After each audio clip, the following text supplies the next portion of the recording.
Hi friends, our today's topic is biography of Gregor John Mendel. तो ये तो सबको पता है कि ग्रेगर जॉन मेंडल कौन है, ठीक है। और नहीं पता तो अभी इस वीडियो में पता चल जाएगा, ठीक है।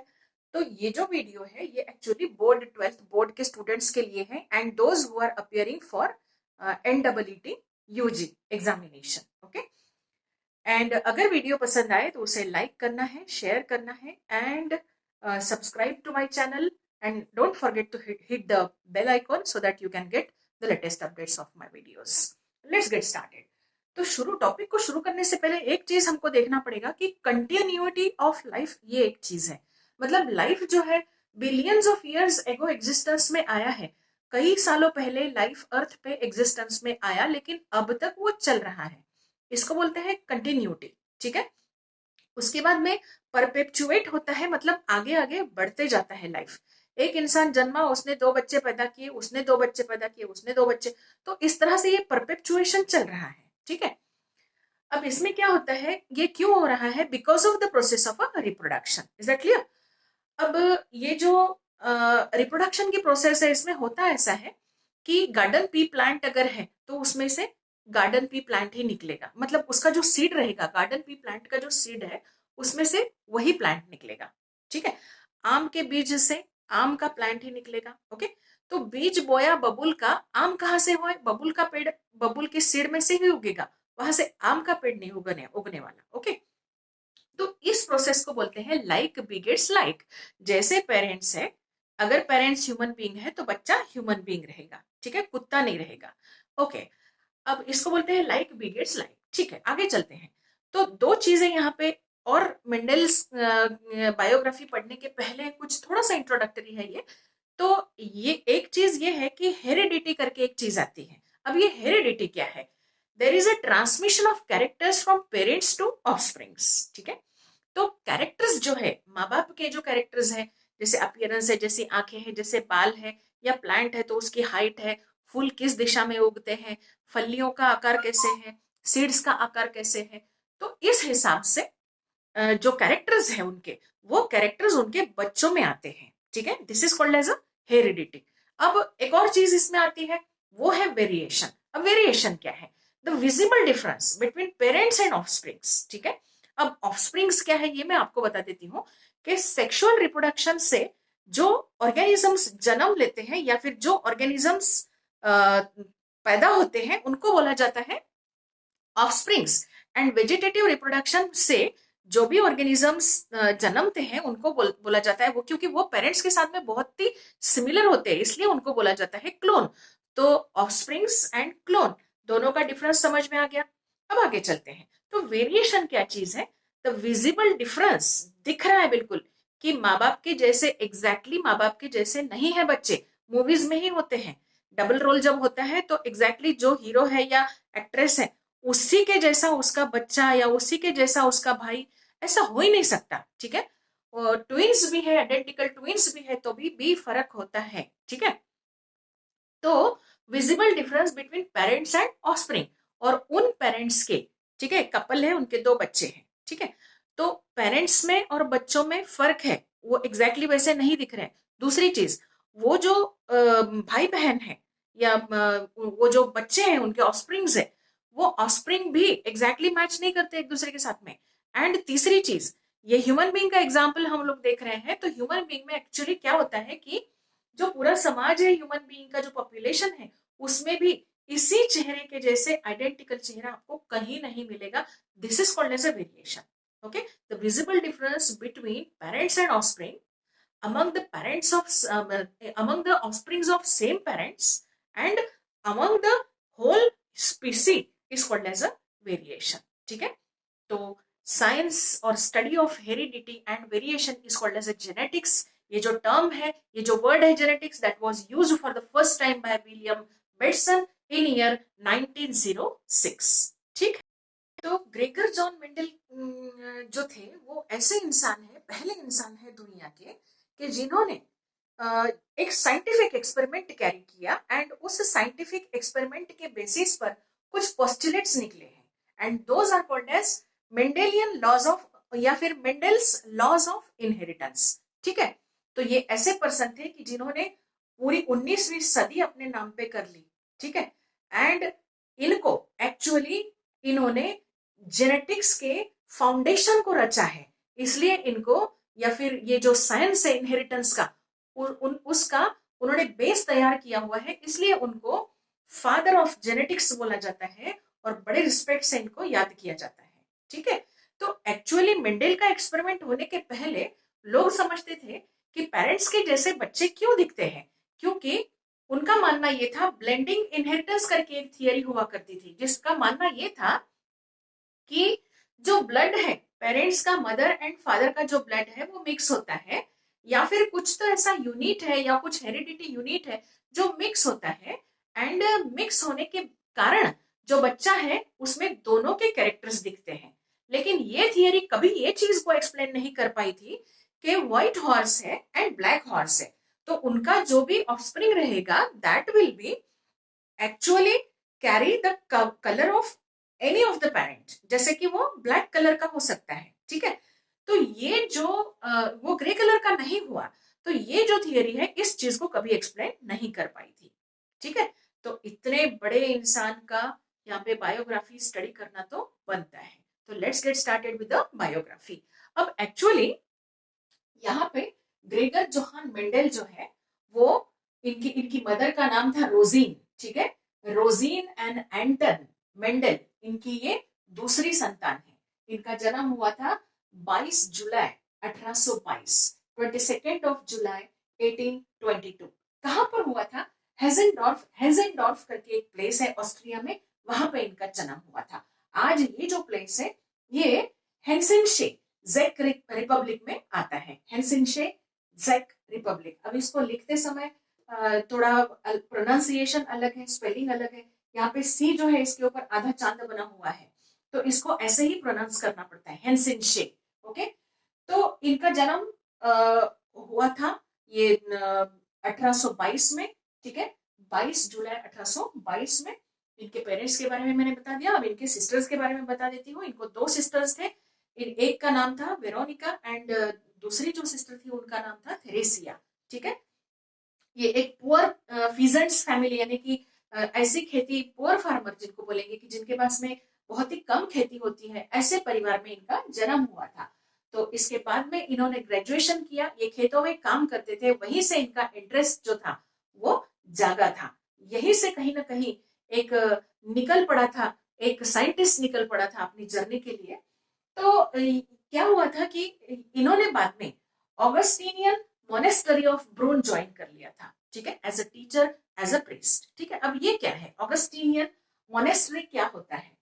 एक्चुअली ये ऑगस्टीनियन जो है ये टाइप ऑफ अ सेंट्स है, संत, क्रिश्चियन धर्म के संतों का ये प्रकार है। एंड मोनेस्ट्री जो होती है वो ऐसी प्लेस, ऐसी जगह होती है जहां पे सिर्फ उसी प्रकार के लोग जो भगवान की, ईश्वर की साधना करते हैं, उसी प्रकार के लोग वहां पर रुकते हैं, ऐसी वो जगह होती है, ठीक है। तो ये टीचिंग का भी काम करते थे एंड प्रीस्ट भी थे।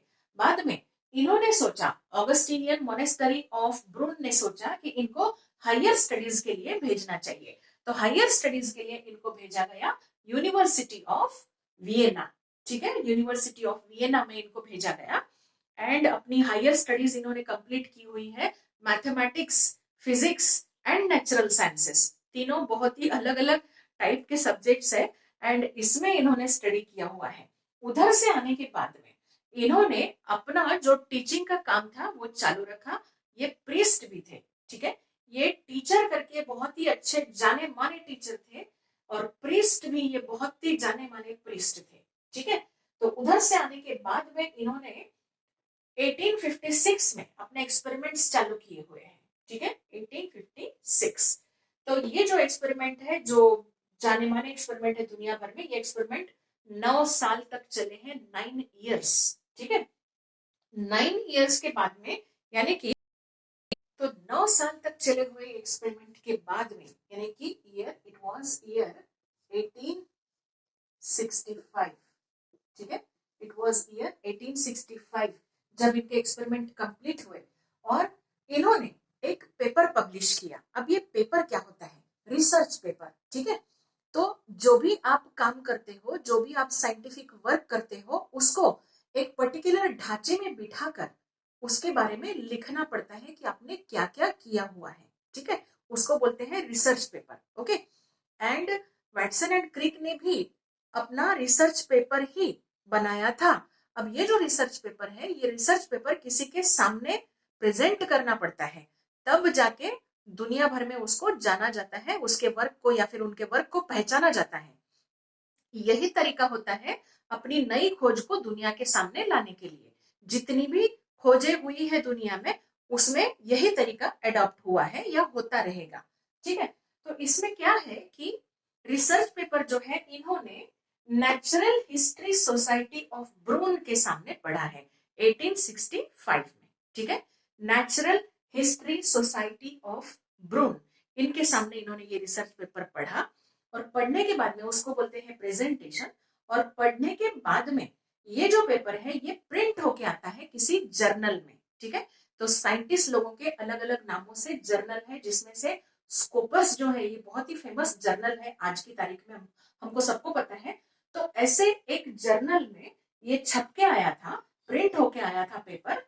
जर्नल ऐसा होता है कि जिन्होंने भी उस गैदरिंग में, वो एक जो गैदरिंग होती है, साइंटिस्ट लोगों की गैदरिंग होती है या फिर कॉन्फ्रेंस होता है, उसमें ये पेपर कहीं प्रेजेंट करना पड़ता है। तो जहां पे मेंडल ने प्रेजेंट किया था वो था नेचुरल हिस्ट्री सोसाइटी ऑफ ब्रून। अब ये पेपर जर्नल, जिस जर्नल में छप के आया था, प्रिंट होके आया था, उसमें सिर्फ मेंडल का ही पेपर नहीं था, और भी कई सारे लोग थे जिन्होंने वहां पर अपने अपने पेपर प्रेजेंट किए थे। तो उनके भी उसमें छप के आए थे, प्रिंट होके आए थे। तो वो जो जर्नल था, एक प्रकार से मैगजीन बोल लो उसको आपको समझने के लिए, annual proceedings of natural history society, ऐसा उसका नाम था। Annual proceedings of natural history society में एक्सपेरिमेंट्स इन प्लांट हाइब्रिडाइजेशन नाम का paper, sir Gregor John Mendel का ये पेपर प्रिंट होकर या छप कर आया था, एंड इट वाज ईयर 1866। ठीक है, 1866। थोड़ा सा इनके बारे में, यहाँ पर जब इन्होंने एक्सपेरिमेंट चालू किया तब उनकी उम्र थी 34, और जब इनका पेपर छप के आया है यहाँ पर तब उनकी एज थी 43।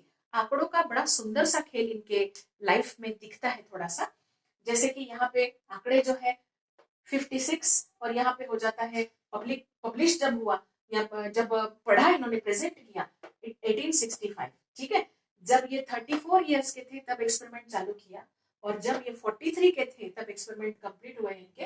तारीख भी देख लो 22/7/22। ठीक है, तो ऐसे इस महान व्यक्ति के वर्क को जब प्रेजेंट किया गया, तब वहां के जो जितने भी लोग थे वहां पे प्रेजेंट थे, जितने भी बड़े बड़े लोग थे या साइंटिस्ट थे या जो भी थे, उनके सामने पढ़ा, उन्होंने तालियां बजाई।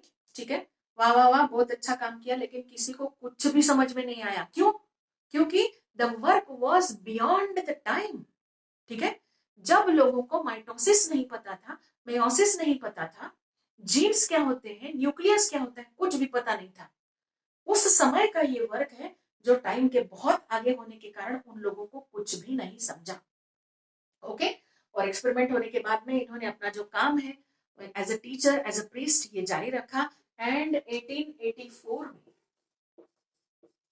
इनका देहांत हो गया। तब ये मात्र 62 इयर्स के थे, 62 साल की उम्र में इनका देहांत हो गया।